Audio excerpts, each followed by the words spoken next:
Okay, so just like in the last video, I just want you to watch this part and then we're going to go back and fill in the rest of the unit circle. So if you remember in a previous lesson we talked about the these special right triangles. You've got your special right triangle here, which has got the 30, 60, 90, so it's got a short leg, long leg, and every right triangle has a hypotenuse. So the two legs, the short leg has a value of x, and then we do x times that, or that leg times square root of 3 for the long leg, and that x times 2 to get the hypotenuse. Well, let's say we're talking about the unit circle, so the hypotenuse, the length from the center to the terminal side, this distance is 30 degrees, right? The hypotenuse would have a length of 1, since the radius of the unit circle is 1. So what if that is equal to 1? How would I get the shorter leg and the longer leg? Well, let's say this is equal to 1. That equals 1. Well, how do I solve for x? Well, you're going to divide. If 2x equals 1, divide both sides by 2, and you get x equals 1/2. So the short leg is 1/2, and then of course the long leg is going to be 1/2 times the square root of 3. And remember, when you have multiply two fractions, you multiply the numerators, so that would be square root of 3, 1 times the square root of 3 over 1 times 2, so square root of 3 over 2. So the long leg is square root of 3 over 2. And then if I do the 45, 45, 90, and again my hypotenuse has a length of 1, so this length right here is 1. Well, to get x, now I have to divide both sides by the square root of 2, so x is going to be 1 over square root of 2. However, I can't leave it like that, because you can't leave a radical in the denominator, so I multiply top and bottom by square root of 2, and the top is 1 times square root of 2, or square root of 2, that's a 2, and then the bottom is square root of 2 times the square root of 2. Well, when you multiply a radical by itself, a square root by itself, you just undo the square root, so that's just going to be 2. So back to my little illustration here. When I take a 45, 45, 90 right triangle, let's start with the 45, 45. This length, well, we'll come back to that. This length right here is 1, since the radius of the unit circle is 1. So that's 1. Now what about these lengths? Because I really need to know what the coordinates of this point right here are. That point is on the unit circle, and it's associated with a 45-degree angle. Well, let's see. The length of this side, we just found out, if the hypotenuse has a length of 1, is square root of 2 over 2. And the length of this side is also square root of 2 over 2, since they're the same.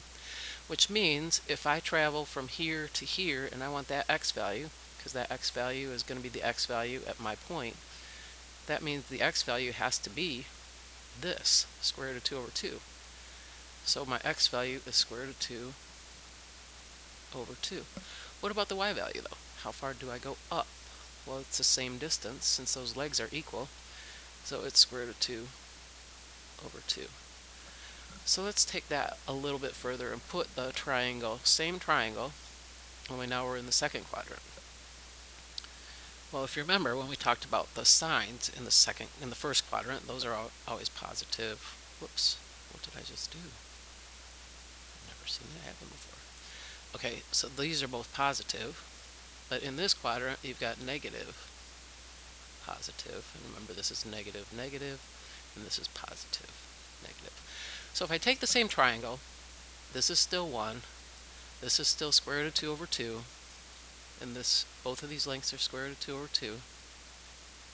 What does that mean the coordinates are at this point on the unit circle? Because remember, we're in the coordinate plane. Everything has x and y value. Well, since the x value is square root of 2 over 2, the length is still square root of 2 over 2, but the x value is negative. We'll just make this negative square root of 2 over 2.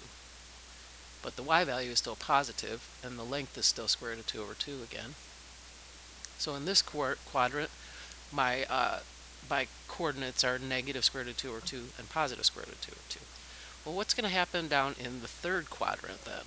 If I take and draw the same triangle down here, well, like this. Let's not do that. Same triangle down there, it's going to be square root of 2 over 2, square root of 2 over 2, but both of them will be negative. So I have negative square root of 2 over 2, negative square root of 2 over 2. And then what about the fourth quadrant? Well, in the fourth quadrant, again, the lengths are the same. They're just going to be positive and negative. So positive square root of 2 over 2, negative square root of 2 over 2. Okay, and then, so those 4 points all have the same numbers in them. They just change signs depending on what quadrant you're in. Now, nicely enough, it works the same way with our 30, 60, 90 right triangle. So if I start with this 30, 60, 90 right triangle with a hypotenuse of length 1, I know that the long leg has a length of square root of 3 over 2, the short leg has a length of 1/2, and this angle is a 30-degree angle. So at my 30-degree angle, the coordinates, when that terminal side is a 30-degree angle, the coordinates would be square root of 3 over 2 and 1/2, because it works just the same way as it did with the other one. So if I reflect that into all 4 quadrants, let's do that with a different color. Oops. So let's reflect that into all 4 quadrants. Well, all that's going to happen is it's going to flip signs. So you'd have negative square root of 3 over 2, 1/2. You'd have negatives, they're both negative down here. And then positive, negative.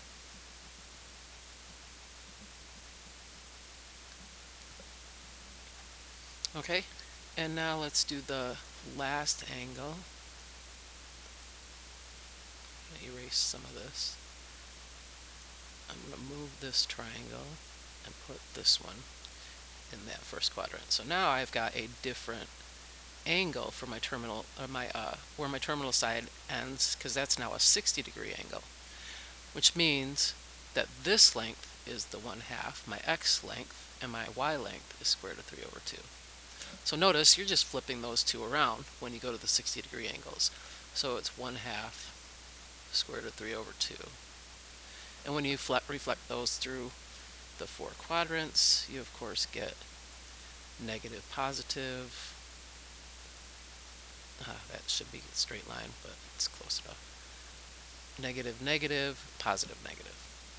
So when we go to put all those coordinates on our unit circle, whoops, not that one, on our unit circle, you're going to see you've got all of these here. Now where do these numbers come from? Well, if you think about it, if you start at 0, 0 and you go all the way over here and you stop out, your terminal side is on the x-axis, your x length is 1, since the definition of the unit circle has a radius of 1, and you haven't moved at all in the y direction, so the y direction would be 0.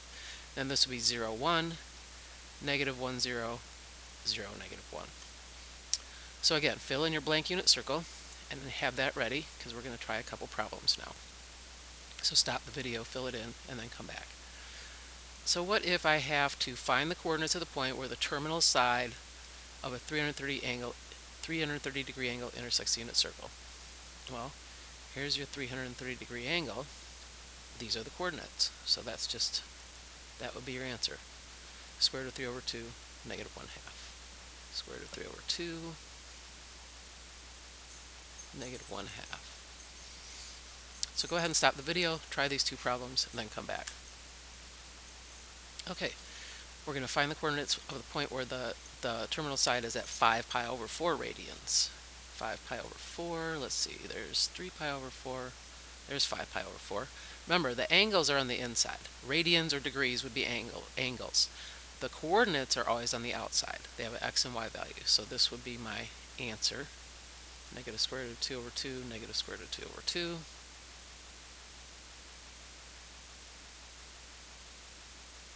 And then what if my angle measures 3 pi over 2 radians? Well, that's down here, 3 pi over 2, so the answer is 0, negative 1. 0, negative 1. So the worksheet that goes with this is just doing exactly what I just did, plus creating a blank unit circle, which you should have already done, so you already have that problem completed. So go ahead and fill that in, upload it, and then go on to the next lesson.